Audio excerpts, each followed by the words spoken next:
네, 오늘은 구원의 감격 12번째 시간을 갖도록 하겠습니다. 먼저 갈라디아서 2장 20절 말씀을 제가 읽겠습니다. 내가 그리스도와 함께 십자가에 못 박혔나니 그런즉 이제는 내가 사는 것이 아니요 오직 내 안에 그리스도께서 사시는 것이라. 이제 내가 육체 가운데 사는 것은 나를 사랑하사 나를 위하여 자기 자신을 버리신 하나님의 아들을 믿는 믿음 안에서 사는 것이라. 아멘. 오늘 이 말씀을 또 공부하겠는데요. 이 말씀은 우리가 잘 알고 있는 말씀입니다. 처음에 어떻게 시작하고 있습니까? 내가 그리스도와 함께 십자가에 못 박혔나니 그랬습니다. 그런데 이 고백은 사도 바울에게만 해당되는 것이 아니라 예수 믿는 우리들도 마땅히 해야 할 고백인 것입니다. 왜냐하면 우리 모두도 그리스도와 함께 십자가에 못 박혀 죽은 자들이기 때문입니다. 그래서 오늘 제목이 무엇이냐? 내가 죽었으니까 합니다. 내가 죽었으니까 우리는 늘 구원의 강역 가운데 있어야 되는 것입니다. 여기서 내는 누굽니까? 죄에게 종노를 하던 나를 말하는 것입니다. 다른 말로 말하자면 옛사람을 말하는 것입니다. 옛사람. 로마서 6장 6절입니다. 우리가 알거니와 우리의 옛사람이 예수와 함께 십자가에 못 박힌 것은 죄의 몸이 죽어 다시는 우리가 죄에게 종노를 하지 아니하려 함이니, 이렇게 말씀하고 있습니다. 이게 분명하게 말씀하고 있습니다. 우리 옛사람이 예수와 함께 십자가에 못 박혔다고 말입니다. 만일 여러분들이 성령의 조명으로 이 사실을 알게 된다면 여러분들은 구원의 감격 가운데서 감사함으로 구원의 하나님께 감사 찬양을 드리며 살 수밖에 없는 것입니다. 이런 은혜가 여러분들의 삶 가운데 넘치기를 바랍니다. 믿는 우리는 어떻게 살아가야 됩니까? 먹든지 마시든지 주님께 영광 돌리며 살아가야 되는 것이죠. 그러면 그렇게 살아가는 것이 어떻게 살아가는 것입니까? 그것은 내 안에 계신 그리스도를 따라 사는 것입니다. 이것을 오늘 본문에서는 하나님의 아들을 믿는 믿음으로 사는 것이라고 말씀했습니다. 그런데 이렇게 우리가 그리스도를 따라 살려면, 하나님의 아들을 믿는 믿음으로 살려면 꼭 전제되어야 하는 것이 있습니다. 그게 뭐냐? 내가 죽어야 되는 겁니다. 내가 살아서는 절대로 하지 못하는 것이 무엇이냐? 그리스도를 따라 살지 못하는 것입니다. 하나님의 아들을 믿는 믿음으로 살지를 못한다는 것입니다. 우리는 성령의 소욕을 따라 살든지 그렇지 않으면 육체의 소욕을 따라 살든지 둘 중에 하나로 사는 것입니다. 성령의 소욕을 따르고 있으면 육신을 따라 살지 않는 것이고, 육신의 소욕을 따르고 있으면 성령을 따라 살지 않고 있는 것입니다. 갈라디아서 5장 16절부터 18절이 이것을 증거하고 있습니다. 제가 한번 잘 읽어볼 테니까 한번 잘 들어보세요. 내가 이르노니 너희는 성령을 따라 행하라. 그리하면 육체 욕심을 이루지 아니하리라. 육체의 소욕은 성령을 거스리고 성령은 육체를 거스리하니 이 둘이 서로 대적함으로 너희가 원하는 것을 하지 못하게 함이니라. 너희가 만일 성령의 인도하시는 바가 되면 율법 아래에 있지 아니하리라. 이렇게 말씀하고 있습니다. 예수 믿기 전에 우리 모두는 육신의 소욕을 따라 살았던 자들이었습니다. 그러나 하나님의 은혜로 인하여 믿음으로 구원을 받은 다음에는 이제 성령의 소욕을 따라 살아가야 되는 것입니다. 다시 말하면 하나님의 영광을 위해서 살아가야 된다, 이 말씀입니다.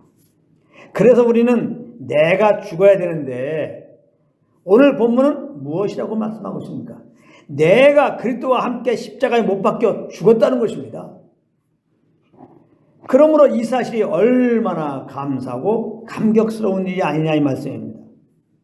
이것을 성령의 조명으로 알게 되면 우리는 이제 그리스도만 따라 성령의 소욕만을 따라 살아서 하나님께 영광 돌리는 삶을 살게 되니까 말입니다. 그러니까 우리가 하나님께 영광 돌리는 삶을 살기 위해서 해야 할 일이 딱 한 가지인 겁니다. 딱 한 가지. 그게 뭐냐? 내가 그리스도와 함께 십자가에 못 박혀 죽었다는 사실을 아는 것입니다. 이것을 모르고 내가 죽으려고 하는 것이 바로 종교인 것입니다. 그런데 안타깝게도 많은 성도님들이 종교적으로 살고 있는 것입니다. 내가 그리스도와 함께 십자가에서 죽었다는 것을 모른 채 내가 하나님께 영광을 돌리는 삶을 살려고 노력하고 있다, 이 말씀입니다. 그래서 참 열심은 있지만 올바른 지식이 없어서 예수님께 책망받았던 바리새인의 길을 가고 있다, 이 말입니다. 로마서 10장 2절 3절입니다. 내가 증언하노니 그들이 하나님께 열심히 쓰나 올바른 지식을 따른 것이 아니라 하나님의 의를 모르고 자기 의를 세우려고 힘써 하나님의 의에 복종하지 아니하였느니라, 이렇게 말씀하고 있습니다. 종교적인 삶은 힘든 겁니다. 멍에를 매는 삶인 거예요. 연약하게 짝이 없는 내가 스스로 부인되려고 하고 내 스스로 나에게 있는 십자가를 지려고 하니까 이것이 얼마나 힘든 것입니까? 내가 죄를 이기려고 하고 내가 오래 참으려고 하고 심지어 어떤 분들은 예수 믿고 구원받은 다음의 삶은 성화되는 삶이라고 얘기합니다. 그래서 예수님을 본받는 삶이 되자 이렇게 말하는데요. 잘 생각해 보십시오. 이것이 가능한 일입니까? 그 말하는 것이 무슨 의미인지는 알겠지만 사실 이것처럼 사람을 눌리게 하고 위선적으로 인도하는 말이 없는 것입니다. 제가 여러분들에게 이제부터 여러분들은 예수님을 본받는 성화의 삶을 살으십시오, 이렇게 말하게 되면요, 순종을 잘하는 여러분들은 어떻게 되시는지 압니까? 위선자가 됩니다. 위선자. 여러분들은 위선자가 돼요. 우리는 연약하여 예수님처럼 살려고 하는데 안 되거든요. 그런데 그렇게 살아야 된다고 교회에서 말씀을 들었으니 교회에 오면 교회에서만큼은 예수님처럼 보이려고 노력하게 된다, 이 말이에요. 그런데 많이들 그렇게 하고 있지 않습니까? 절대로 교회에 오면 자기의 연약함을 보일 수가 없는 것입니다. 예수님을 본받는 모습을 보여야 하니까 말입니다. 물론 일부러 자기의 연약함을 보여주라는 말씀은 아니지만 우리가 연약함 덩어리인데 그것을 감추고 오히려 거룩한 모습을 보이려고 하니 이게 얼마나 부담이 되는 일이고 이게 얼마나 위선적인 모습이냐, 이 말씀입니다. 그러므로 오늘 본문 말씀이 성령의 조명으로 아주 여러분들 심령에 깊이 새겨지기를 바랍니다. 나는 그리스도와 함께 십자가에 못 박혀 죽었다. 이것을 성령의 조명으로 알면 어떻게 됩니까? 우리는 나로 살지 않죠. 내 육신의 소욕을 따라 살지 않죠. 날마다 죽는 삶이 되는 것입니다. 내 의로, 내 힘으로, 내 노력으로 하나님께 영광을 돌려고 하는 일을 안 한다, 이 말이에요.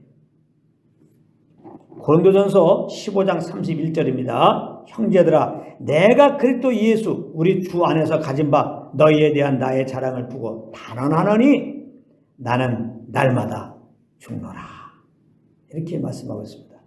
여기서 날마다 죽는다는 것은 다른 말로 우리 안에 사시는 그리스도로 사는 것을 말하는 것입니다.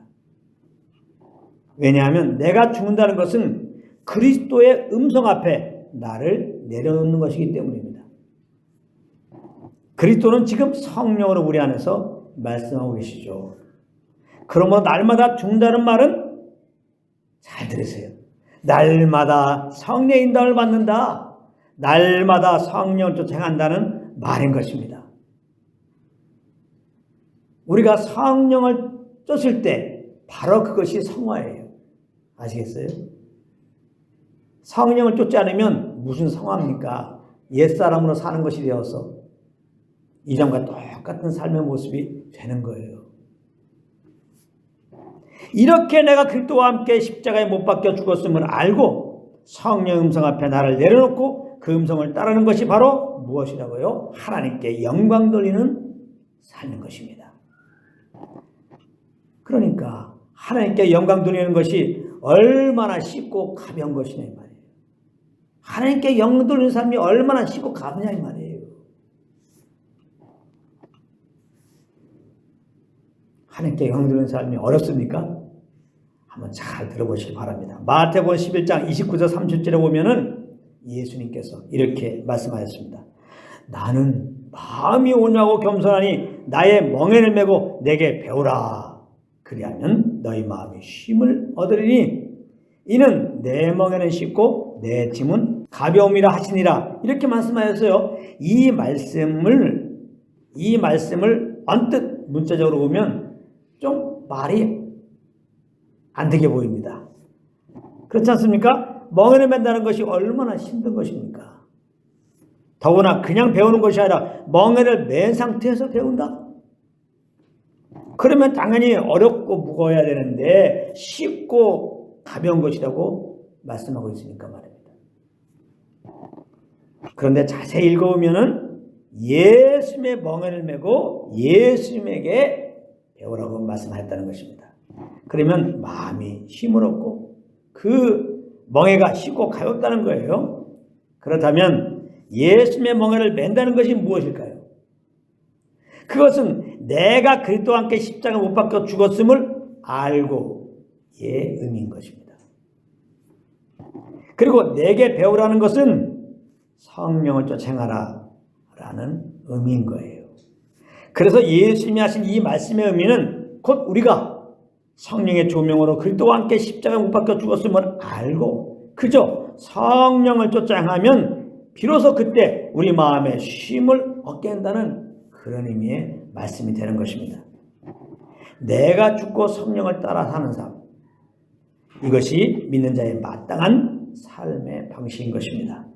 그러면 우리는 꼭 명심하고 있어야 합니다. 나는 그리스도와 함께 십자가에 못 박혀 죽었고 내가 할 일은 오직 내 안에서 말씀하시는 성령을 따라 사는 것이라는 것. 이걸 잊으면 안 됩니다. 이제 우리들은 이런 말은 할 필요가 없는 겁니다. 어떤 말? 에이, 내가 참았어야 했는데. 에이, 내가 죽었어야 했는데. 이런 말은 할 필요가 없는 거예요. 여러분, 참지 못하고 죽지 못하는 여러분은 이미 그리스도와 함께 십자가에서 못 박혀 죽었기 때문입니다. 그러니까 여러분들이 혹 잘못했을 때 너무 자책하지 마시고 잘못한 거 있으면 하나님께 자백하시고 이제는 틈만 나면 그렇게 잘못하는 나는 이미 그리스도와 함께 십자가에 못 박혀 죽었음을 알고 우리 안에 계시는 성령의 인도함을 따라 사시는 기회로 삼으시기를 바랍니다. 그러므로 그리스도와 함께 내가 십자가에 못 박혀 죽었다는 이 사실이 얼마나 감사하고 감사한 일이냐 이 말이에요. 죄를 가지고 있는 내 육신은 구제불능임을 아시고 하나님께서 그리스도를 십자가에 죽이실 때 우리를 함께 죽이신 것입니다. 그리고 예수님의 생명으로 새롭게 된 우리들에게 성령을 보내주신 것입니다. 이제 내 육신의 소욕을 따라 살지 말고 성령을 쫓아 살아서 하나님께 영광을 돌리는 그런 쉽고 가벼운 그런 삶을 살라고 말입니다. 이런 하나님의 깊은 마음을 알고 그 안에 거하시는 삶이 되시기를 우리 주 예수 그리스도의 이름으로 축복합니다.